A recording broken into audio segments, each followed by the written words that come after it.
इस एपिसोड में मैं आपको टेंसेस के बारे में बताऊंगा। और पहले मैं आपको टेंसेस के बताता हूँ कौन-कौन से होते हैं। पहले होता है प्रेजेंट टेंस यानी वर्तमान काल, दूसरा पास्ट टेंस, भूतकाल और तीसरा फ्यूचर टेंस। बहुत कॉमन सी बात है। और हर टेंसेस के 4 भाग होते हैं, simple, continuous, perfect and perfect continuous.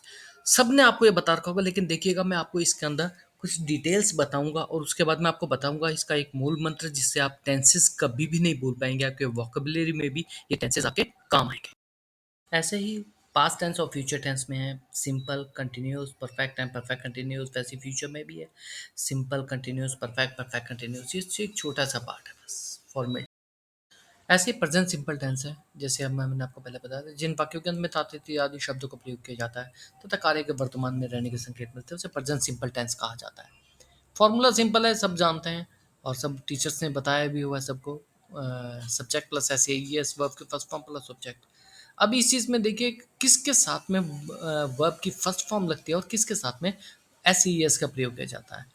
अब वाक्य के थर्ड पर्सन सिंगुलर सब्जेक्ट के साथ, जो सब्जेक्ट थर्ड पर्सन सिंगुलर हो उसमें वर्ब की फर्स्ट फॉर्म के साथ एस ई एस लगता है। और अगर प्लूरल सब्जेक्ट हो तो वहाँ वर्ब की फर्स्ट फॉर्म लगती है, वहाँ एस ई एस का प्रयोग नहीं किया जाता। O X double S S S C H double S, ऐसी कुछ चीज़ें हैं जिनके साथ ई एस का प्रयोग हो जाता है, कॉमनली सब लोग जानते हैं। लेकिन मैंने आपको पता है एक स्पेशल चीज़ आपको बताऊंगा, वो यही चीज़ का है कि अब इसमें आप थर्ड पर्सन सिंगुलर और प्लूरल सब्जेक्ट, इस चीज़ का पता भेद आपको जानना बहुत जरूरी है। वो एग्जाम्पल जैसे आप करेंगे आपको पता लगता चलेगा। अब अगला पार्ट इसमें देख लीजिएगा आप, आपको मैंने इसमें दे रखा है नेगेटिव और इंटरगेटिव एंड नेगेटिव या इंटरगेटिव भी देख लीजिएगा। इसमें कोई खास मुश्किल नहीं है।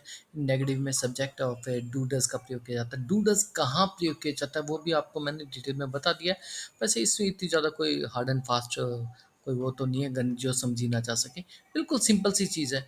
और इंटरगेटिव नेगेटिव में डू और डज का पहले प्रयोग किया जाता है, सब्जेक्ट के बाद नॉट का प्रयोग किया जाता है। अगर इंटरगेटिव नेगेटिव ऐसे सेंटेंस आते हैं बहुत कम, लेकिन नॉलेज हर चीज़ की हमें होनी चाहिए। मैंने आपसे कहा था कि मैं आपको एक इस चीज़ के बारे में एक कीवर्ड बताऊंगा, आपको मैं एक बहुत अच्छी सी चीज़ बताऊंगा जिससे आप एक कमजोर से कमजोर बच्चा या इंटेलिजेंट से इंटेलिजेंट बच्चा आप उस चीज़ को आप कर पाएंगे। मैंने आपसे कहा है 90 टू 100 सेंटेंसेस आप इसके एग्जांपल्स कर लीजिए। मैं आपसे डेफिनेट कह रहा हूँ, जो बच्चा इंग्लिश की वोकैब्युलरी में कमजोर हो या बच्चा जो इंग्लिश पढ़ने में कमजोर हो वो भी बच्चा इस सेंटेंसेस में हमेशा।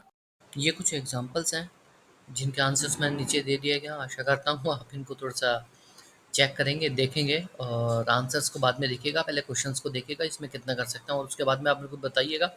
मैं आपको इनके ऐसे हज़ारों क्वेश्चंस डाल के दूँगा ताकि आप इसकी फुल प्रैक्टिस कर सकें।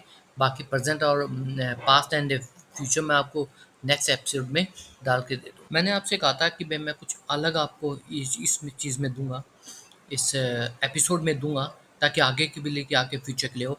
खासकर 10th या 12th के लिए बहुत ज़्यादा ज़रूरी है। वैसे तो हर क्लास के लिए ज़्यादा ज़रूरी है।